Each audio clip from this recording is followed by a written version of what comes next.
Today I'm looking at the Figma Armour modeling Ange and Lanna. These two Figma figures are from the Armour modeling series of model kit pamphlet magazine things.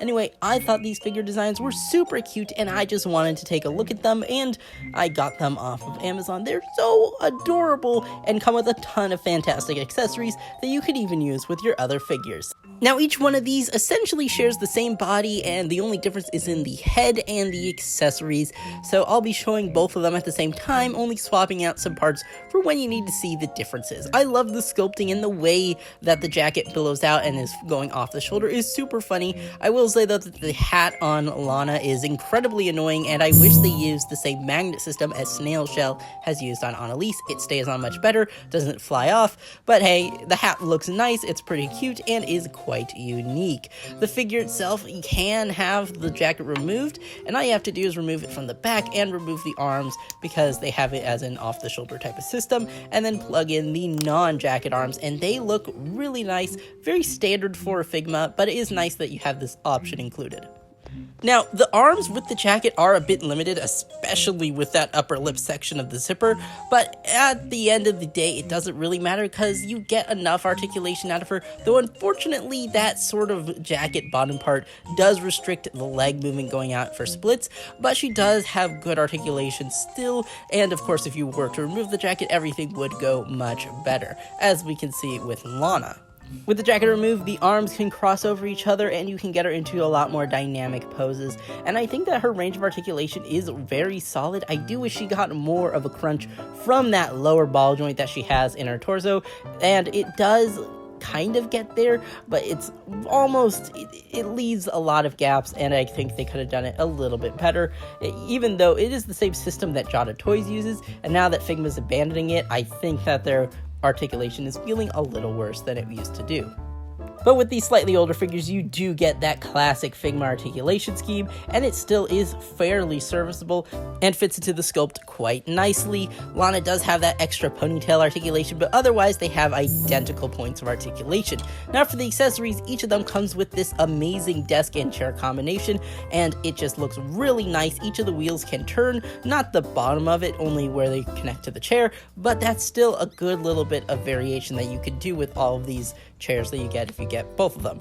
And it does have a little bit of give on that section with backrest, but don't try and recline it too much. It could end up pretty badly, and I wouldn't tempt it. Now, the table is a pretty nice solid plastic and is painted very well and cleanly, and it's basically only two colors and can do some fun stuff with it.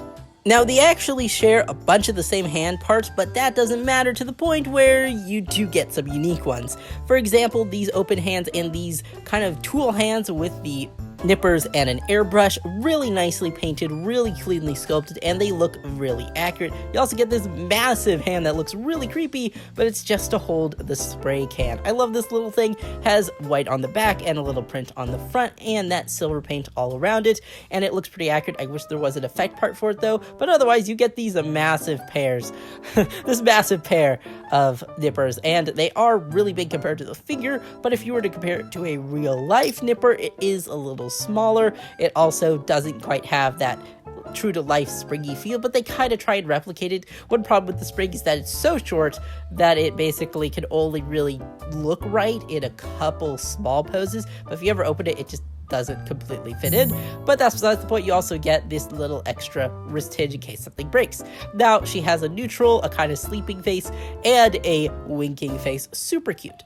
As for Ange, she is my favorite of the two just because of her design and facial expressions. However, I will also say that she could have more paint rub due to the color of her hair. Obviously, she shares the same base hands and fists and open hands as Lanna and the same hand tray, but you also get these more unique open hands and using finger hands that are a little bit suspicious in their shaping, but she comes with this massive paint gun or paint air gun, whatever thing it is, and it looks really cool, basically acting as a beam bazooka as if she was a Gundam, which is a lot of sense because these two are essentially model kit builders. Now, she comes with these itty bitty exo knife and little paintbrush thing. They are really well detailed, really well sculpted, and absolutely tiny. They are very easy to lose, so be careful. she can hold them and pretend like she is building a model kit, and of course has that extra wrist hinge. Now, she looks absolutely cute with all of her facial features and has this like little, oh, poor me face, which is just adorable. And of course, the best part, Mog the dog. This little puggy boy is just little adorable little thing. He has just a single ball joint for the neck, giving him a little bit of range, but otherwise he is basically just a statue. But yes, Mog the dog, really nicely painted collar, and it's a pug. It's a cute pug with a little derpy face. How could you not love this little piece of gold? Overall, I think these figures are really fun and make a great pairing. I do wish that they didn't have the gaps in the torso when you were to move it around, and of course you do have that thigh rotation to help out, but it can be a little tight on one of these legs, which is a problem that I've had with some Figma figures, where that even leads to the leg popping off. Otherwise though, these guys look really great and have just a whole bunch of fun poses, but I wish they came with the model kits and magazines that were shown on the box. I think it's a big missed opportunity, especially since it basically acts as false advertising. Of course, they have stands and your typical Figma bag, so that's always good to see, but yeah, the Figma stand just has the normal Figma articulation, and it can plug into both the jacket and their backs, which is really nice, and the hole isn't too noticeable, so I think it pulls that off quite well. I don't think you necessarily need it because they can stand reasonably well compared to other action figures with heels. And speaking of other action figures, let's do a size comparison. They are reasonably short. Like, they are actually very short compared to a lot of other figures, especially new ones coming out of Hong Kong and China.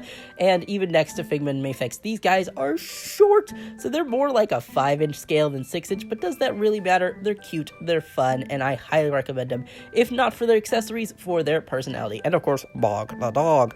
Thank you all so much for watching. Please look at the affiliate links I have in the description below. Helps out the channel a ton, and have a great rest of your day. Bye-bye!